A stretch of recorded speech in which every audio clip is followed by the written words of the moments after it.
Why did the relatively peaceful Heian era produce so many talented Jujutsu sorcerers? Great question. Let's talk about it. So Yasser brings up a great point here. Why was the Heian era filled with all of these powerful sorcerers and considered the golden age of Jujutsu sorcery when it was a relatively peaceful time? Heian means peace in English, in fact. So you would think that maybe a more tumultuous time would lead to the golden age of sorcery because there would be more negativity, more cursed energy, and more powerful sorcerers, right? Well, at the end of the day, I can't give you a concrete answer for this because I think the bottom line is that's just how Gege Akutami wanted to write it. He wanted to have this intrigue of this past era that the main antagonist comes from.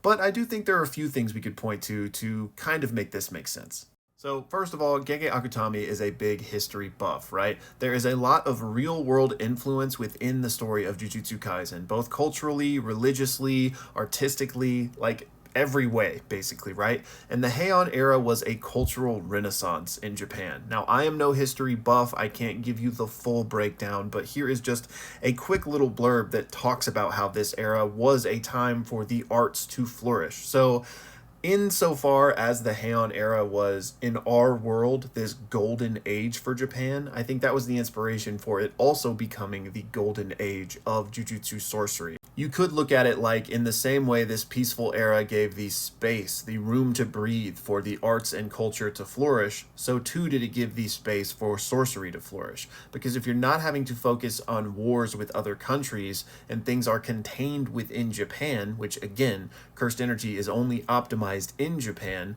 perhaps this gave the room to breathe for the first Jujutsu sorcerers to really take it to the next level. But I think there is another element to this as well. And that is the fact that this is the era that Sukuna is from and was in his prime, right? And in the same way that Gojo's birth shifted the balance of the world, I too think Sukuna's birth may have done the same thing.